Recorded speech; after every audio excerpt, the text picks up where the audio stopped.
Every year at the UN Climate Conference, a number of NGOs, including IIED, hold popular side meetings where views can be expressed much more trenchantly. I am very uncomfortable here in this community after 6 years of talking community-based adaptation and everyone nodding heads. When someone stands up and says gender is important, traditional voices, bring me knowledge from science, make it simple. We all agree, all the time. Awesome. Aren't we a real community? We love it. Perfect. Where is the tension? Where is the conflict? Where are the differences? My suspicion, and this is not just because of the Italian household, but also because of the science background, if there are no tensions, if there is no opposition of ideas, it means that we're not being ambitious enough, we're not being bold enough to go and say to each other or to others, this is what we want. Enough of saying gender is important, bringing knowledge to communities is important. I mean, let's keep talking about it. But why aren't we more ambitious? Why aren't we fighting to each other about doing it this way or that way, or not doing it at all, or doing something entirely different? We are too shy, I think. Thank you. The session which shocked me focused on how the world could adapt to the impact of climate change, something which the activists here felt was being neglected by the official negotiators with their focus on agreeable targets for mitigating CO2 emissions. And one strong feeling I get is that only mitigation is driving the negotiating process at the moment. And adaptation is expected to pick up the pieces, the residual damage.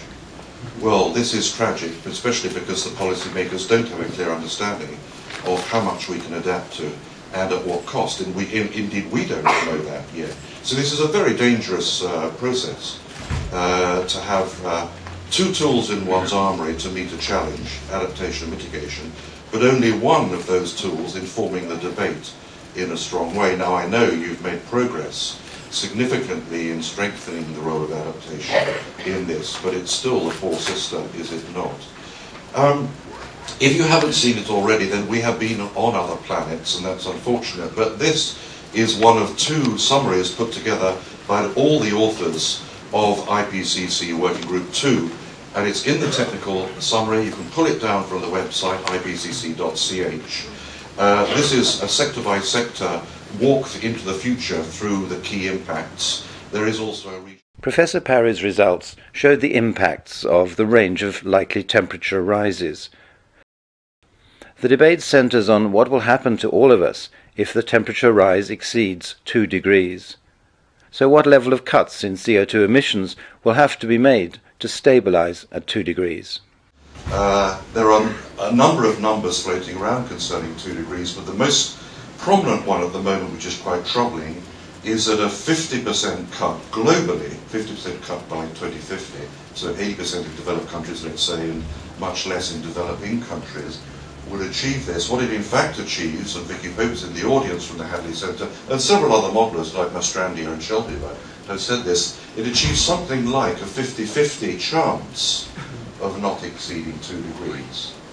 Something like this, right? There, the median, but the range is quite uncertain, and there's a good chance of going beyond it here. And I'm not sure they appreciate that. And that leaves for you in the impacts community not only a wide range of uncertainty, but a much more extensive impacts field. We're into 2 billion here, estimated short of water by Nigel Arnell and his team and published, and millions at risk of flooding in the Asian megadeltas. Unimaginable consequences then for billions of us in every aspect of our lives. And that's if there is an agreement in Copenhagen next year. But what if that slips? Here's the 50% for immediate action, and this is the one they're working with, and this is the one the NGOs are pressing them for. But isn't it more realistic to think of slippage on this? Either a Copenhagen agreement which isn't fully implemented, or a partial agreement that is fully implemented. This is a 10-year delay, peaking in 2025, and this is a 10-year delay, peaking in 2035. Well, I'm quite shocked by these. This hasn't been published yet. It's in a paper at the back. going for publication.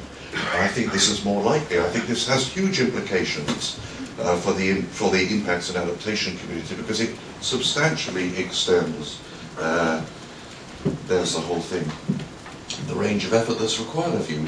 That's why I'm troubled by the process, I hope I'm not right, by which I feel that the other tool, this adaptation, is not being part of the negotiating process. It's being left to pick up the pieces, and only this seems to be.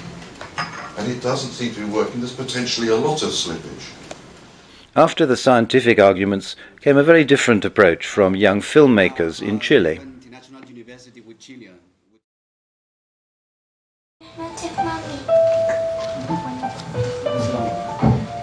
Mamá, ¿antes me puedes apagar la luz? ¿Pero ya no le tienes miedo a la oscuridad?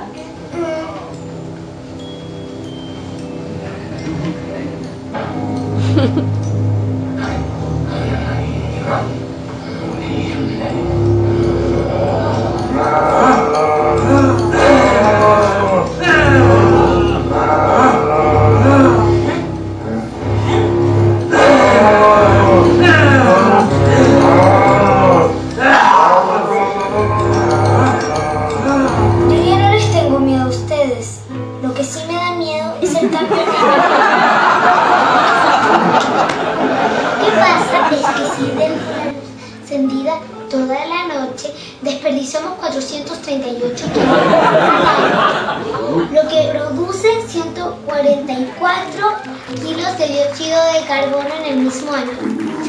Esta es una de las causas del calentamiento global.